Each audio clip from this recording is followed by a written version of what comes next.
Hello there. I thought I'd carry on going through the recent articles, and the next one is in the Telegraph, and it was published on the 18th of October.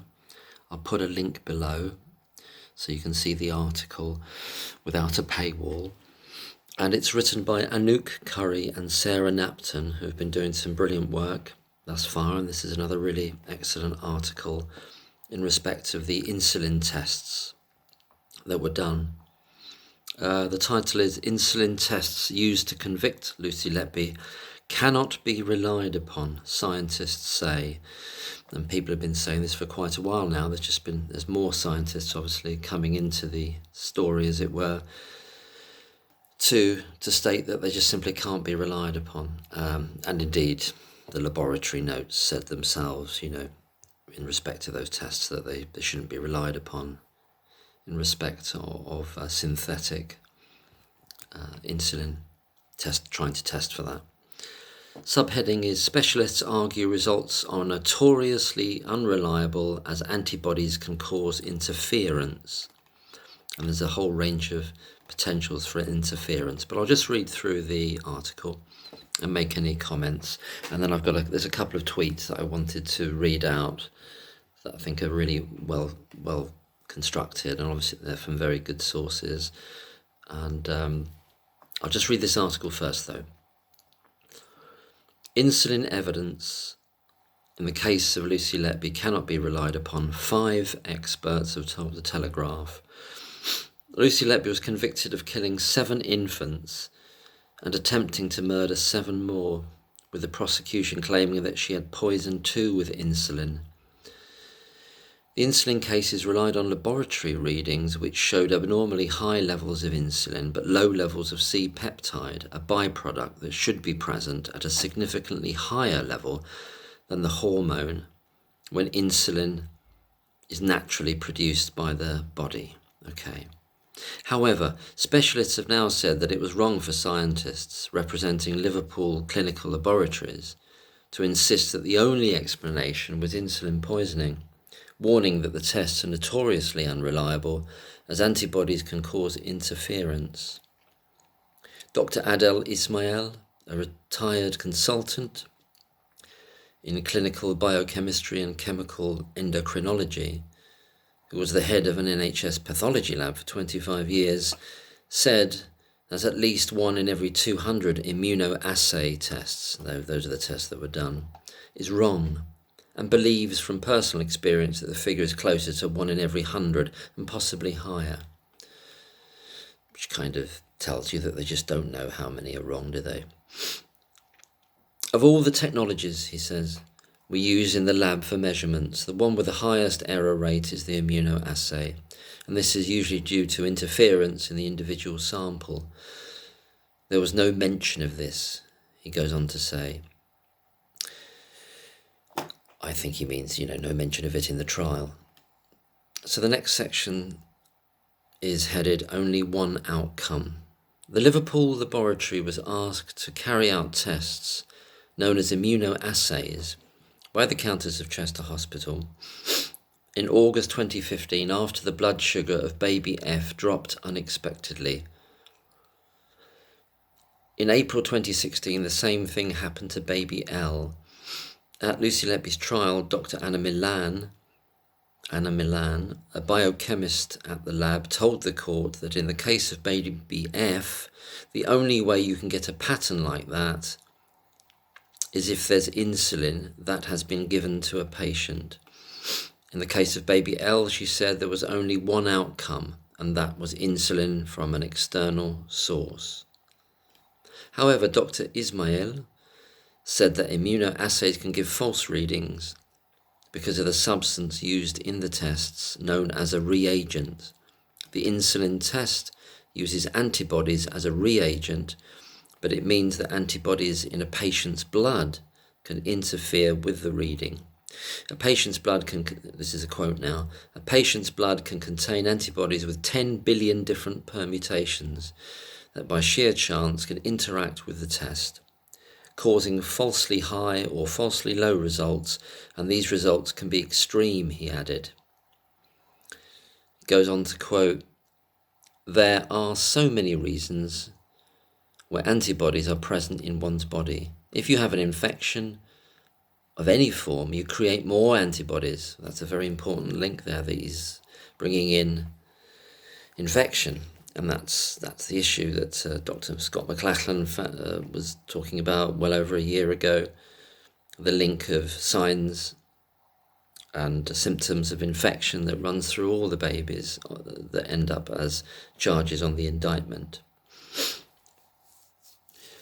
And the knowledge that we now have explicitly that there was Pseudomonas on the neonatal unit from May 2015 onwards, and it was on that unit, and they couldn't get rid of it, and they didn't get rid of it on those taps, and therefore elsewhere, and all the other potential nasty things that can grow under the biofilm that is created when you've got this Pseudomonas aeruginosa.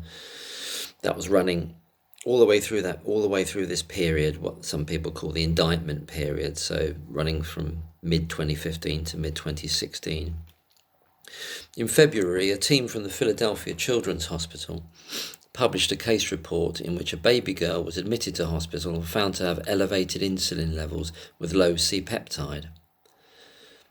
Child services were initially contacted, but it was later discovered that she had human anti-mouse antibodies. I didn't know there was such a thing, but anyway, she had those, which likely interfered with the test. The paper concluded that it is extremely important to establish the difference between interference and poisoning through additional testing to avoid wrongful accusation. Exactly. It's making me think of the PCR tests as well. How many false positives were there because that test was misused, and it was assumed that it was giving accurate readings, but that's another story. Anyway, the PCR test. In the case of baby F, the insulin reading was extremely high. I want to say something about this in a minute, about this, which still isn't really... Anyway, which Dr. Ismail said should have set alarm bells ringing and led to retesting. A note on baby F's test slip also advised that the sample should be sent to the lab at Guildford for a follow-up testing. That's using different equipment, as we'll get on to in a minute. If administered insulin was suspected, well, that's precisely what they didn't do. I think I might just come in here with this, the idea that a number of people have said,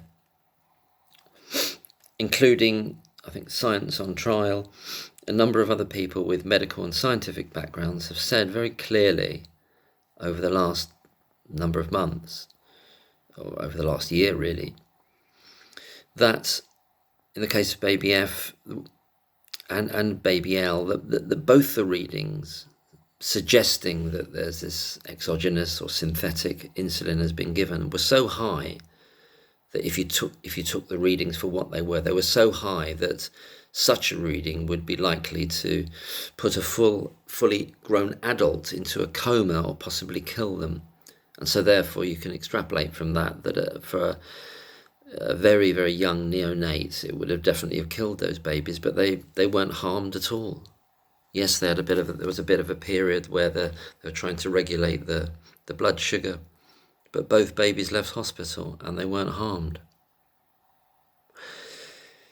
in any way by this, and it was never really even designated as a crash originally. I know we've got to keep saying now that the designation of a crash is completely ad hoc and it's just basically which one's brewery wants to pick out. But what's troubling me, and I'm sure it's troubling other people, is that it either is or isn't the case that such a high reading would be life-threatening to an adult.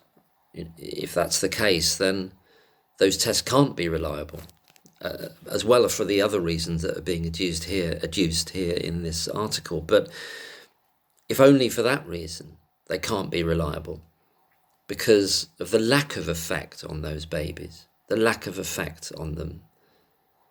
And thank God they're not reliable, because thank God that insulin wasn't in those TPN bags, because otherwise they would have likely have Well, that's what we're being told. They would have died, or they would have gone into a coma and died, because of that level of insulin that the tests say was given. But clearly the tests aren't right, are they? And it says in the New Yorker article as well. There was no symptoms in one of the babies. Yes, a little bit of they had to tweaks what the baby was being given, and Dr. ZA, in order to get the sugar level stable, Dr. ZA as well said there was no point in redoing the test. That's why she assumed that the test was wrong. She assumed that. That's the consultant at the time who's given these initials ZA. But she didn't follow it up because she said, well, the baby's well and the baby's gone home, so why would you need to follow it up? But then later it becomes a quote-unquote smoking gun for an attempted murder. It's just bizarre. It's ridiculous. So they can just change. They can change the meaning of things. They can change the seriousness of things. It's just not important to that doctor at the time. But I won't jump the gun here because that might come up later in this article. Quote, without confirming the integrity of the results, then you are entering into the land of guessing, added Dr. Ismail. I think that's how you pronounce it, Ismail. Well, exactly, but so we used to have that old thing called beyond reasonable doubt. How well does that mesh with what he's just said there? The land of guessing. Had there been a non-corrupt judge there, he would have had to say, well, in respect of those two cases, jury, you've been put in the land of guessing there, and guessing isn't really going to take you over the threshold of beyond reasonable doubt, is it? It should never have gone to court in the first place, should never have been a charge in the first place, obviously. It's a witch hunt. If it looks like a witch hunt, it moves like a witch hunt, it smells like a witch hunt, it's a witch hunt, and that's all it's ever been.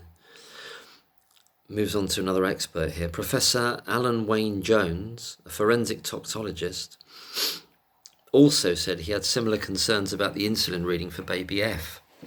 The specialist, who's examined a large number of insulin results from patients who have survived or died from insulin poisonings, said the prosecution's case that such a high insulin level could have come from adding 0.6 millilitres of insulin into a baby's feed bag was, quote, bordering on fantasy, close quote.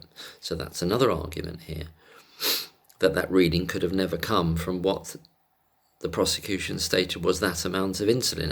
And nothing makes sense about it. Then we move on to Professor Jeff Chase, a specialist in insulin in babies from the University of Canterbury in Christchurch, New Zealand. And he's been working with Helen Shannon. This is recently. He's been working with Helen Shannon, a British chemical engineer, to calculate the amount of insulin that would be needed if the readings had been caused by insulin poisoning. That's an interesting experiment to do. So their work suggests that for both babies, F and L, between a half and 1 vial of insulin would have been required, which is far more than argued in court. So that's another train wreck of that aspect of the prosecution's case. There was no evidence of any insulin missing from the neonatal unit in Chester. That's another really important point, isn't it? No evidence of any insulin missing. We move on to yet another expert here in this article in the Telegraph. Professor Matthew Joel, Johll, Joel, a forensic chemist from Illinois Valley Community College, told the Telegraph that he was extremely concerned that immunoassay tests had been used to convict without follow-up testing. He goes on to say, quote, at the Olympics, an athlete would not be found guilty of doping on immunoassay alone. The tests are too prone to error, he said. He goes on to say, confirmatory follow-up tests are always carried out, which can prove without any doubt if a drug is present in blood.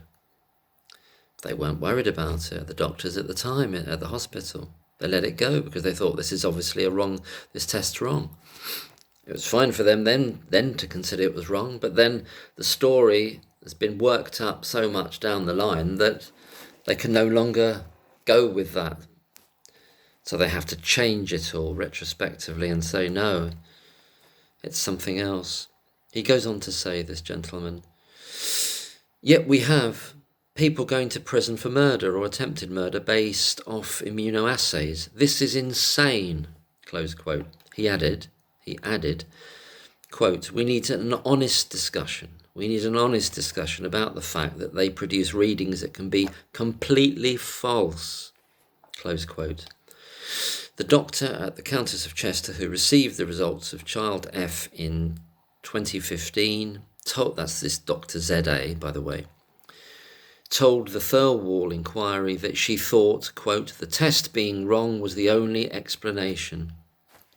And now, the test being 100% reliable, beyond reasonable doubt, is the only explanation. Makes you think, doesn't it? That's a 180, isn't it? That was her professional opinion at the time, because the baby was fine and had gone home with the parents. Then, the test being wrong was the only explanation. Now, the test being absolutely right is the only explanation. Make it make sense. Make it make sense.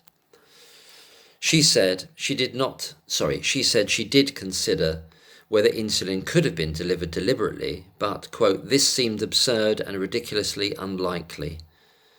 I don't even know whether she did consider that at the time. You know, I think they're making stuff up retrospectively, to be honest with you, to try to put themselves in the best light possible, you know, i.e. that they considered it, and now they're saying it is the case. Anyway, child F recovered.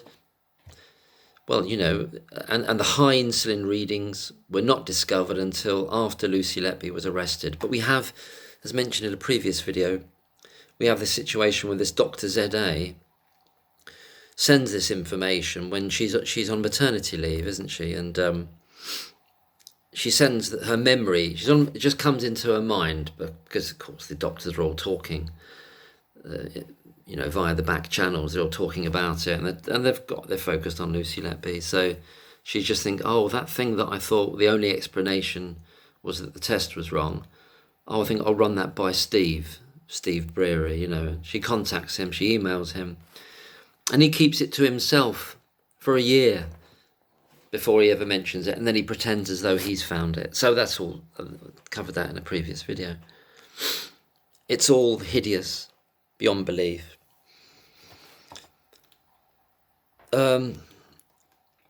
It's something being made up on the hoof, changed on the hoof, changed retrospectively, changed to fit an agenda, manufactured, constructed, monstrous fit up of an innocent person. I'll just finish this off. There's a next section titled, It Could Be Zero, ... Scientists are also concerned that during the trial, expert witnesses and even the judge confused the terms undetectable and unquantifiable, which may have led the jury to think that the C-peptide was completely absent. Okay. Dr. Milan told the court that in the case of baby F, the C-peptide reading was somewhere below 169 picomoles per litre, claiming that the test does not read below that level. Okay, so the insinuation is that it's almost zero or undetectable. It could be zero, she said. This is what she said to the court, Dr. Milan. Could be 168 or anywhere in between, she said. However, and this is important, the Telegraph has had confirmation from Roche, the company that manufactures and provides the immunoassay itself, that the lower limits of detectability with the C-peptide assay is 3, not 169. Right. Professor Chase said that a C-peptide result of around 169 would not be unusual for a premature baby, and that the blood glucose seen in baby F and baby L are frequently observed in preterm neonates who have not suffered insulin poisoning. Right, just another bit of evidence there that the sense that Dr. Milan is getting over across, and the judge is allowing it, of course. You'd expect that, and the prosecution are, and the defence aren't stopping it, is that they've kind of finessed it so that the jury go away thinking that, that C-peptide measurement could be 0. But it's saying it's much more sensitive to that. In other words, if it was that low, it would have picked it up right down to 3 picomoles. The C-peptide result for baby L was higher at 264 picomoles per litre, which is well within the range expected for a healthy patient, according to the Liverpool laboratory's own reference range. Oh God, so it's just coming from all angles, isn't it? Professor Jones said that if the reliability of the immunoassays had been challenged during the trial, it would have been, quote, more difficult for the jury to reach a guilty verdict, not just on the poisonings, but on any of the counts. Well, exactly, because they were the ones that came back first. The jury came back first with those. They were the only ones that were, there was a unanimous verdict for these ones. They pulled everything else in its wake, even though these have got no validity anyway, but they pulled all the other ones in their wake. So and you've got the judge there saying to the jury, effectively, you don't even need to really know how Lucy Letby, quote unquote, murdered the baby, as long as you think that if she's done these other ones effectively, then then you can infer that she's done all of them. And that was a thing that ran through his speech to the jury, his summing up, as it were, his directions to the jury, that they could what Dr. Scott McLachlan calls, he gives an inference direction to the jury, so he directs them that they may infer, and they also may not know the cause of death, the mode of murder, the means of murder, and they can still infer based on other ones. So you get all these utterly weak, completely unsubstantiated cases, weirdly all backing each other up just because of the mass of them. And that's the idea that they swamped the jury with that. And they knew what they were doing. There was no, if you brought any of these cases individually, they wouldn't go anywhere. CPS wouldn't probably put them through even. They certainly wouldn't get to a guilty verdict. Jesus wept.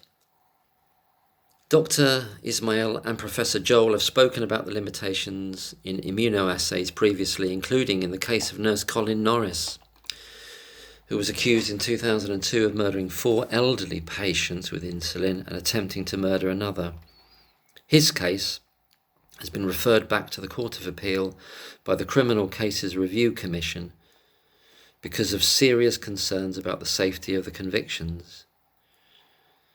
It's going to be a domino effect. I mean, it'll have to be. All these cases have to be looked into.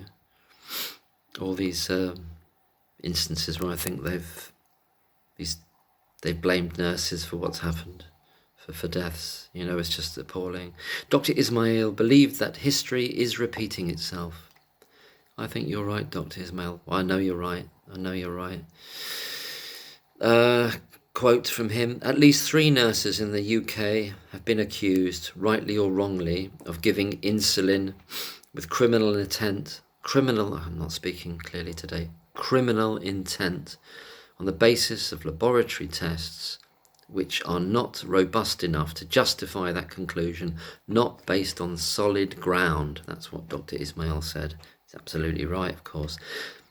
And here we go to the 2 get-out clauses here. Liverpool Clinical Laboratories has declined to comment. Yeah, they would, wouldn't they? Dr. Anna Milan has not responded at the time of publication. Yeah, she wouldn't, would she? All those other so-called experts. It's only Evans flapping his gums, and he's been told by the police to shut up. But all the other ones are saying nothing. As was said in part 6 of the series of articles in Private Eye by Dr. Philip Hammond, he describes those other experts as being wisely silent, or it's wise of them to stay silent. In other words, that they know what deep water they're in, actually, and they know what they're part of, I think, personally. So I'm just going to have a look at these tweets now. Before I read out these two tweets, I'm just want to bring into argument again a video I did about a few weeks ago, I think it was, where there was another somebody on Twitter called Angela, and I gave her full Twitter handle there, and it was her brilliant argument, absolutely fantastic logical argument with regard to these alleged poisoned or tampered with TPN bags. And her argument was very simple, and I don't believe, or at least I haven't heard, that this argument was made by the defence, Myers, KC, Benjamin Myers. I don't believe it was. And it centres around, in one of those two alleged poisoning cases, Lucy Letby had gone off duty and one of the bags had run out that had allegedly been poisoned, or it tissued, or something happened to it, either ran out, and they needed to put a new bag up there. And so the nurse on duty said, remember, Lucy Letby's no longer in the building, goes to the fridge, picks the first one she picks out of the fridge, that has also been poisoned by Lucy Letby, and Lucy Letby had the foresight to know that they would pick that one. Apparently, that's the story of the prosecution. That's their story. But what it brings in is the principle of, and I'm not saying that they were poisoned at all. I don't believe they were poisoned at all. And as Dr. McConville keeps saying, no one's ever tested those TPN bags. No bags were ever tested. There's no proof that any insulin was added to those bags whatsoever. But this argument is to attack the prosecution's idea and story in another way. And it's around the principle of doing something in advance. So it's very useful for the prosecution to say, oh, well, the poisoning, in quotes, continued over a period of time when Lucy Letby was not there because she had pre-prepared another poisoned TPN bag, or, added insulin to it, and it was in the fridge just waiting to be chosen when the other one either ran out or they had to change it for other medical reasons. So they've introduced, that's their story, that's the prosecution's story. They've introduced the idea of prep, and this is from Angela's idea on Twitter. Well, if that's the case, if you're bringing the principle in that you can do something in advance, well then, why may it not be? And this is what Angela said in her tweet, which I thought was brilliant. And I hope nobody that's looking into this, and Mark McDonald and everyone looking into this, doesn't lose this, what Angela has said and what she deduced. And it's a very logical thing, and it's simple and beautiful in that sense, but I don't think it came up at the trial, is that if they brought that principle in, that Lucy Letby can do something in advance, well, in that case, i.e. if a bag can be messed with, tampered with in advance, well then why not all the bags?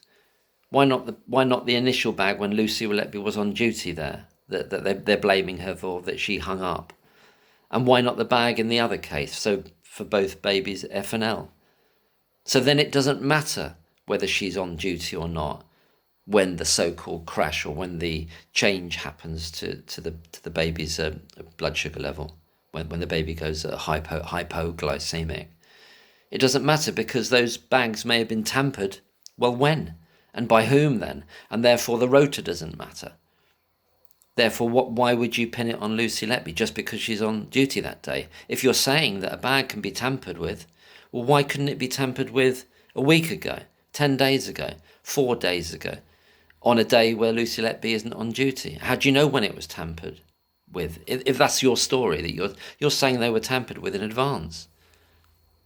And you got to have it, prosecution, that one bag that was then changed over when the other bag ran out, or they had to change it.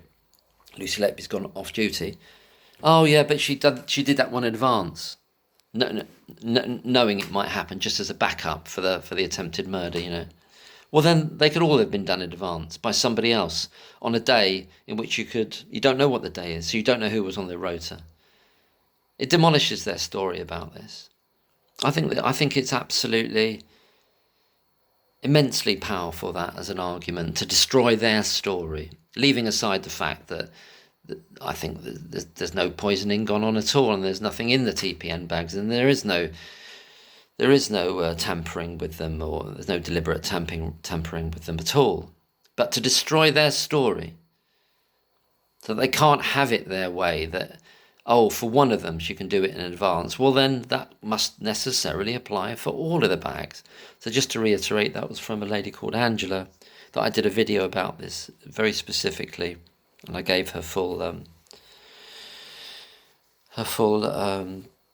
Twitter handle for that. So I think that's really vital to say. So I'm just going to read through two other recent tweets by two different accounts in relation to the insulin aspects to this wicked and evil miscarriage of justice. So the first one is by an account called Jabe, that's at Jabes Allowed, Jabe Allowed.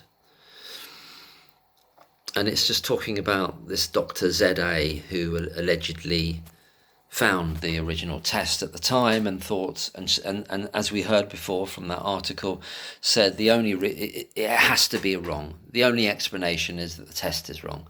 That's how blasé they were about it. They weren't going, oh my God, the tests are never wrong. I can't assume the tests are wrong. I can't assume the tests are wrong. No, it was like water off a duck's back. She said, well, obviously the test's wrong. The baby's fine. We don't need to even do a follow-up test. And there's no point in doing a follow-up test now as well, because the baby's fine. How can we follow it up? Because the baby's sugar level's stabilised, and the baby's gone home and is not in danger. And it took a little time to stabilise it before, but these things happen with neonates, especially if you've got like sepsis going on as well. Anyway, I'm going to read this tweet, and then I'll read the second one, which is by Dr. McConville, but this one is by Jabe, Jabe. When hospital consultant Dr. ZA got the insulin test result back for baby F, she put it down to an anomalous test result. So we know that, right? She said, no, it can't be right. It can't be right.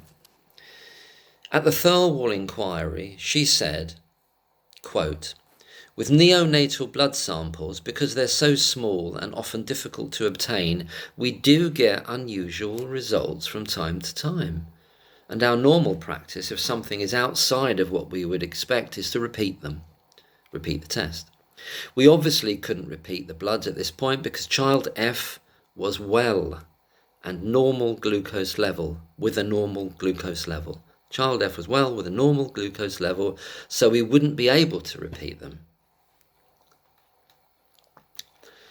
But, Jabe says in the tweet, she now regrets interpreting it this way, i.e. that Dr. ZA. Well, why all these doctors, so many of them are allowed to be anonymous, I don't know. More suspiciousness. She goes on, this doctor now, this is the doctor. I deeply regret that is how I interpreted things, both for child E and F's parents, and for all the babies that happened subsequently. So they're all backfilling and changing the story now. At the time, it didn't mean anything. Now they've got to go with they've got to stick to the murder story, the fake murder story. So they've got to reconstruct what they believe and think and thought back then and what they should have done. I deeply regret for all the babies that happened subsequently. I wish I'd interpreted these in a very different light, but at the time it just didn't seem possible that someone could do that. I think she means by someone can do that, i.e. that someone was doing something deliberately. But then there was no, as she said elsewhere, there's no justification for her to consider that was happening. And her reasoning was correct. And now, in order to fit in with the story and the agenda and the agenda of Thirlwall, which is to consolidate the miscarriage of justice, that's what it's there for. That's what the establishment are doing, to consolidate the miscarriage of justice. That's what they're doing, this charade. She's trying to act. She's having to act now as though she got it wrong the first time and she should have done something different. She knew she made the right decision the first time, that the test was obviously wrong. But now the test has to be right, though, doesn't it? Because it has to fit the murder story. So it goes on to say, the lawyer suggested, this is in Thirlwall, it's rare for them to get false test results back, but Dr. Z.A., this is these lawyers at Thirlwall, keep on trying to manipulate people testifying back into the murder story, back into anything that goes away from that or adds elements of doubt in anybody's testimony. They try to get them back on track by hook or by crook. So this lawyer suggests that it's rare for them, i.e. the hospital, to get false test results back. But Dr. Z.A. says it's not that unusual in neonates and explained why. So this is the quote from the Thirlwall now, that interchange between this lawyer and Dr. Z.A. I hope I've this is the question. I hope I've characterised that correctly. Presumably that's a relatively rare occurrence. Yeah, trying to manipulate it. That's the lawyer speaking. And then Dr. Z.A. says, it has dash, I don't know what that is. It's not that rare in neonates because they're physically so small and their veins are so small that the taking of the blood is more difficult. The giving the lab big enough, this is how it's written, I know it's not quite, it's unusual English. The giving the lab big enough samples that they can analyse is quite difficult. So the two things that happen are either that the samples can clot because the blood comes out quite slowly, or that it can hemolyse, which means that the cells break down because of the small veins and the small needles and the need for sort of pressure to get the blood out. It's, I think, slightly broken English, this, Dr. Z.A.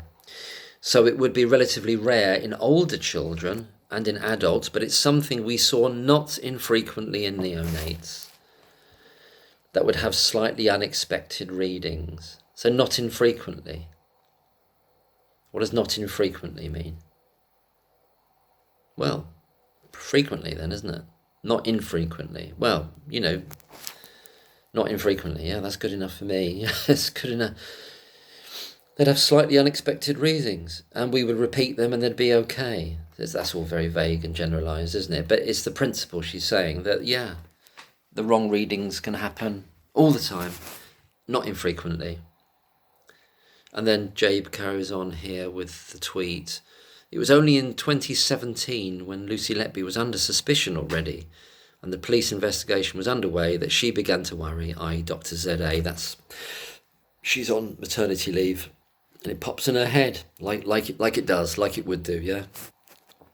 That 2 years ago, I remember that test that I thought didn't mean anything. Now I'm going to make it mean something. I'm going to send it to Dr. Breary and he's not going to say a word about it for over a year, and then he's going to tell the police about it and it becomes the smoking gun. And then there's elsewhere in other reporting, it's like Evans has found it. So it's all a shit show. It's all an absolute series of canards and lies and manufacturing of just a fit up, isn't it? A stitch up. Let's call it what it is.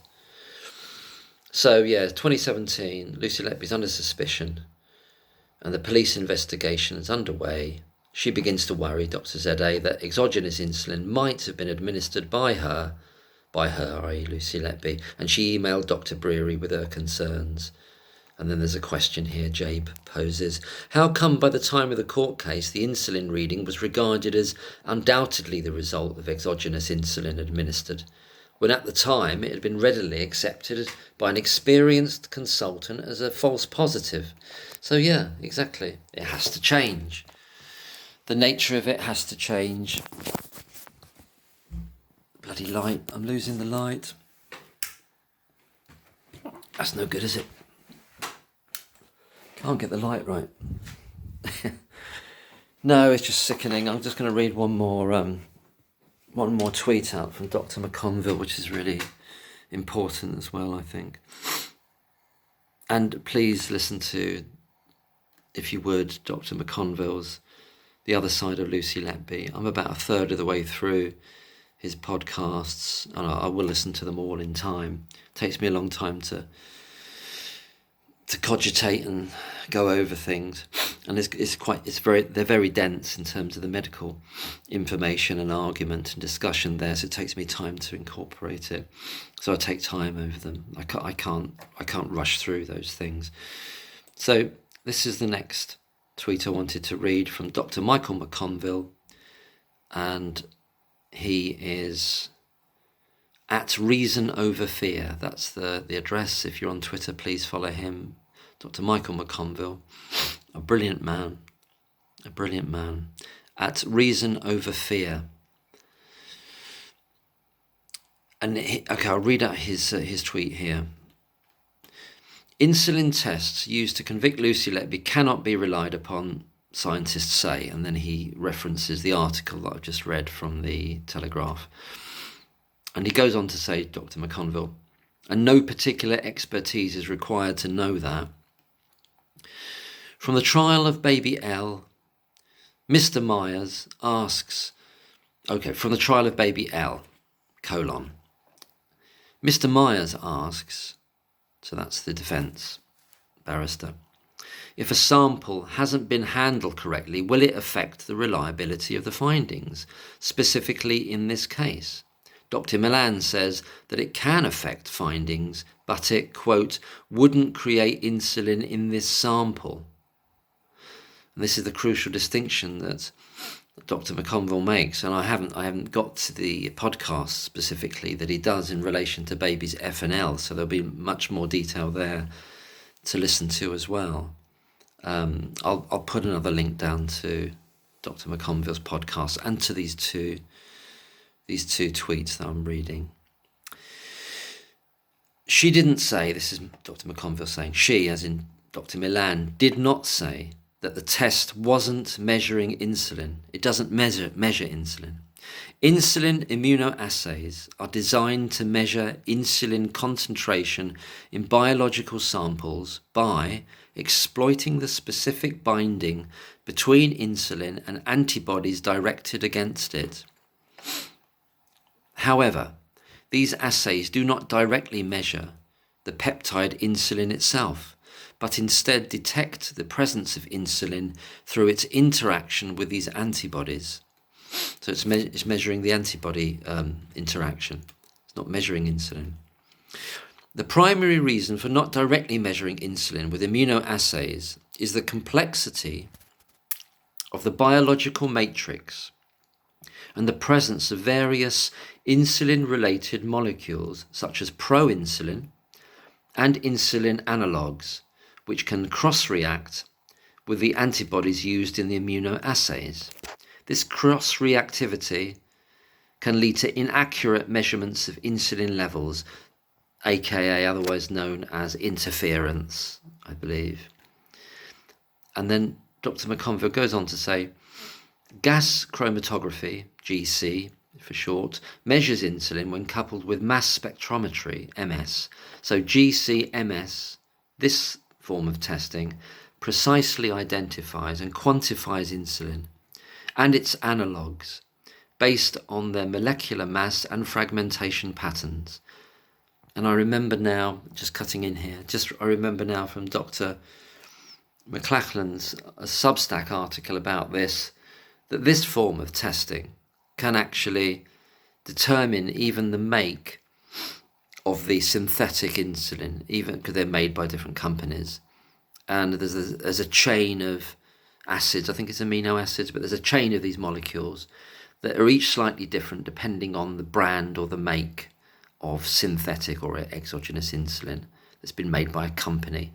And so this form of testing, the GCMS, the gas chromatography and mass spectrometry testing, can even tell you which make it was.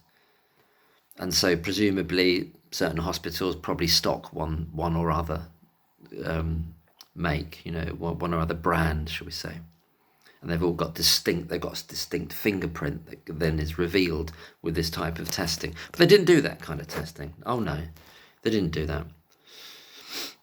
So just going back here, so this process identifies quantifies insulin and its analogues. So he's also talking about these insulin-related molecules like proinsulin and insulin. Well, it says proinsulin and insulin analogues. So analogues, things that are like insulin, I suppose.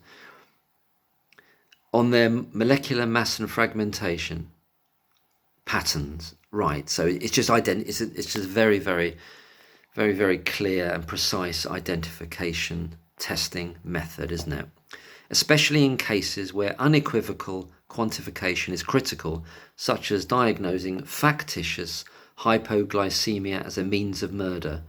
So factitious is another way of saying that it's not been caused naturally, I think, and it's been done by exogenous or synthetic insulin poisoning, i.e. as a means of murder or attempted murder.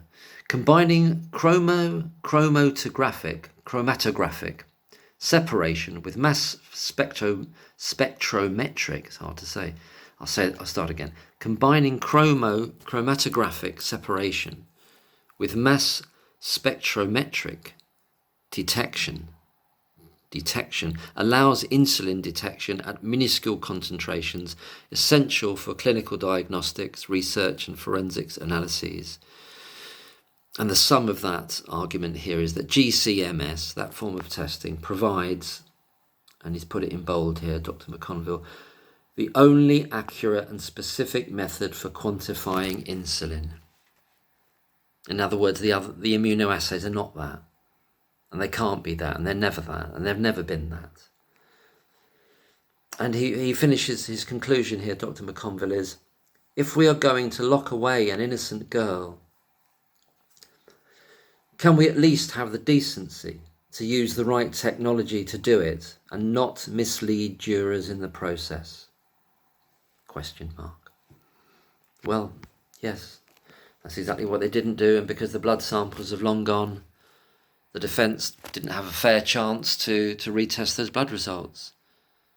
So they didn't do the right tests, but they shoehorned it in there, and the prosecution, and there's so many other things you can add here that have been built up over time with people talking about this.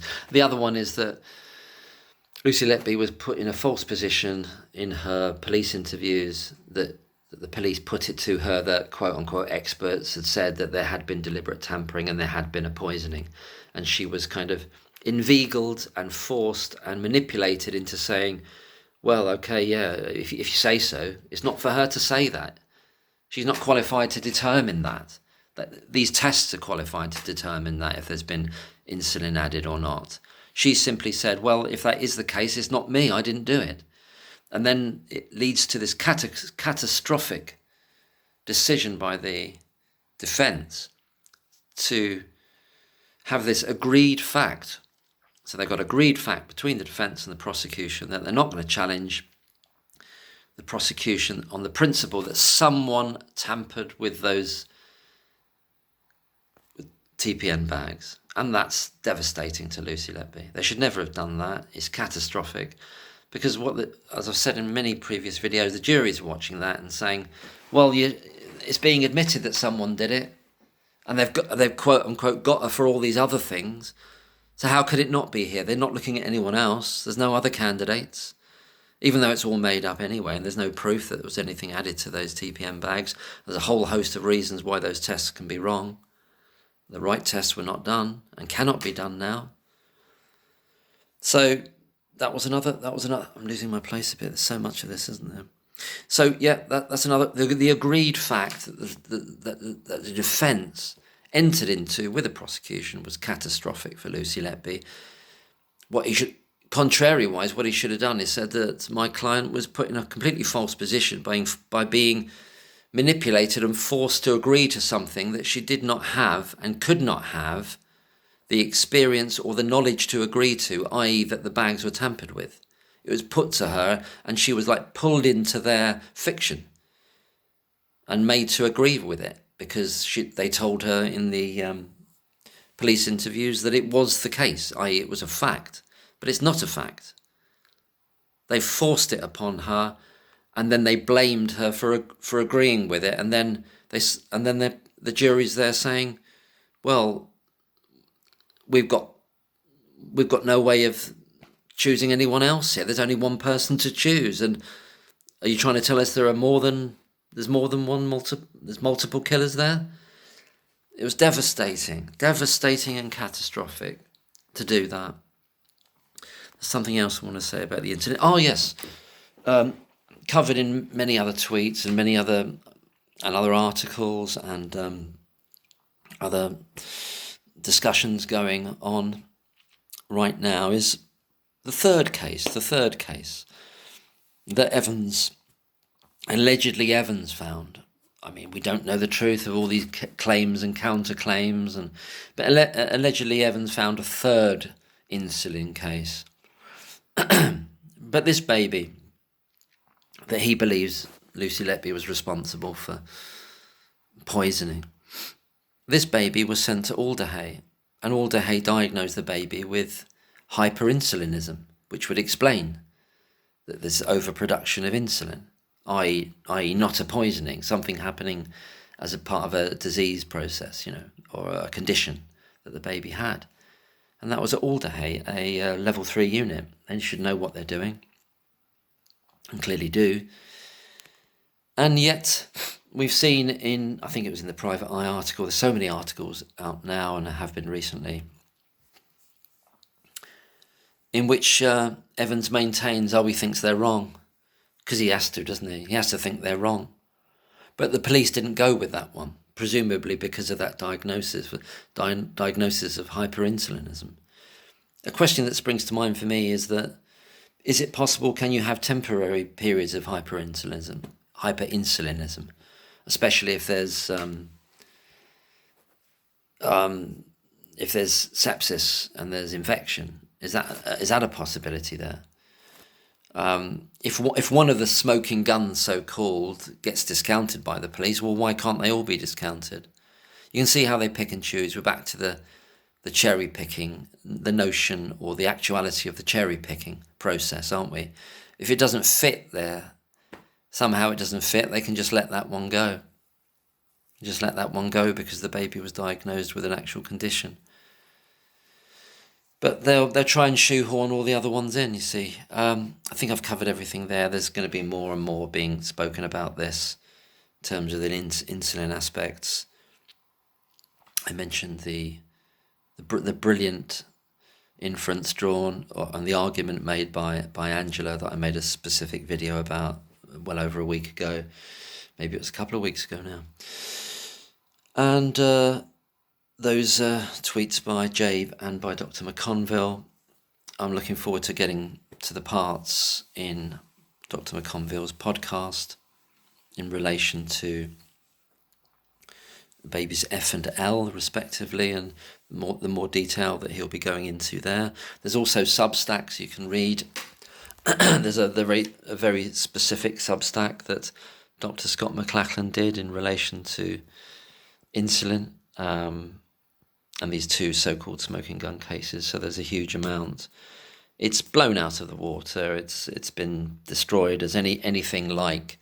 It's nowhere near. It's a country mile away from anything like beyond reasonable doubt. As I keep saying, there was never any reasonable suspicion that there were any crimes taking place, let alone this individual person had done it, that they decided to monster and point out and persecute. There was never any reasonable suspicion that crimes had taken place, not from that day to this. So I think I'll leave it there. The voice is going a bit.